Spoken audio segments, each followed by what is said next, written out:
Hi friends, welcome back to Deepika talks YouTube channel. ఈరోజు మీ ముందుకైతే దోసకాయ పచ్చడి చూపిస్తున్నానండి. నా దగ్గర అయితే ఒకటే దోసకాయ ఉంది. సో దానికి 4 టమాటాలు యాడ్ చేసి అయితే టేస్టీ అయిన దోసకాయ పచ్చడిని చేసి చూపిస్తున్నాను, చూసేసేయండి. ఇక్కడ నేనైతే 2 టేబుల్ స్పూన్ల నువ్వులనైతే తీసుకొని మంచిగా వేయించుకోవాలన్నమాట. నువ్వులు ఎంత వేగితే అంత టేస్టీగా ఉంటాయండి. అలా అని మాడగొట్టుకోకుండా మంచిగా దూరగా వేయించుకొని ఒక ప్లేట్లోకి అయితే తీసుకొని పక్కన పెట్టేసుకోవాలి.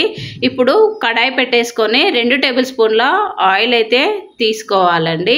ఇందులోనే కొంచెం జీలకర్రను కూడా వేసుకోవాలి. మనం ముందుగా కట్ చేసి పెట్టుకున్నటువంటి దోసకాయ టమాటాలు వేసేసుకోవాలండి. ఇక్కడ నేను దోసకాయకు చెక్కు తీసానండి. మీకు వద్దు అనుకుంటే అలాగే ఉంచుకోండి. గింజలు కూడా వేస్తున్నాను. ఇలా వేయడం వల్ల టేస్ట్ మరింత రుచిగా ఉంటుంది. వీటిని ఒకసారి కలిపేసుకొని మూత పెట్టి మగ్గించుకుందాము. చూడండి, మన దోసకాయ టమాటా ఈ విధంగా అయితే మగ్గుతుంది కదా. ఇప్పుడు మూత తీసి ఒకసారి మొత్తం కూడా కలిపేసుకోవాలి. ఇప్పుడు ఇందులోకి 1/2 టేబుల్ స్పూను పసుపునైతే వేసుకోవాలండి. ఇందులోనే కరివేపాకు, కొత్తిమీర, వెల్లుల్లి రెబ్బలు వేసేసుకోవాలి. వీటన్నిటిని కూడా ఒకసారి చక్కగా అయితే మిక్స్ చేసుకోవాలండి.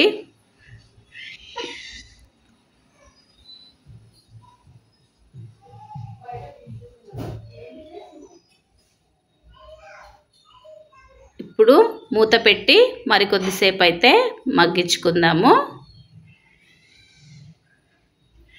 చూడండి, మన టమాటా, దోసకాయ, కొత్తిమీర అన్నీ కూడా చక్కగా ఫ్రై అయ్యాయి కదా. ఇందులోకి నేను ఎండుకారం వేస్తున్నానండి. మీకు వద్దు అనుకుంటే పచ్చికారమైనా వేసుకోవచ్చు. రుచికి సరిపడినంత సాల్ట్ అయితే వేస్తున్నాను.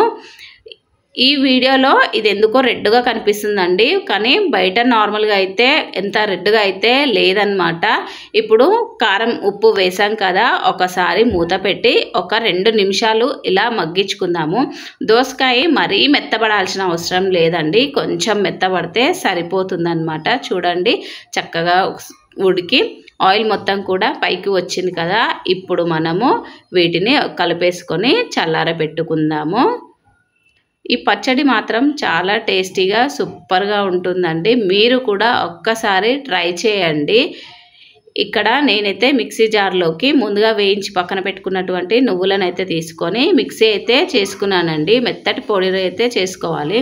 ఇందులోకి మనం చల్లార పెట్టుకున్నటువంటి టమాటా, దోసకాయ మిశ్రమం మొత్తం కూడా వేసేసుకోవాలి.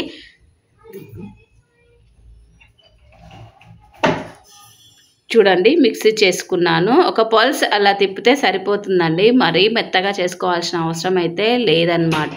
ఇలా తినేటప్పుడు కొంచెం మనకు అక్కడక్కడ దోసకాయ ముక్కలు తగిలితే బాగుంటుందన్నమాట. ఇప్పుడు ఇందులోకి మనము తాలింపు అయితే వేసుకుందామండి.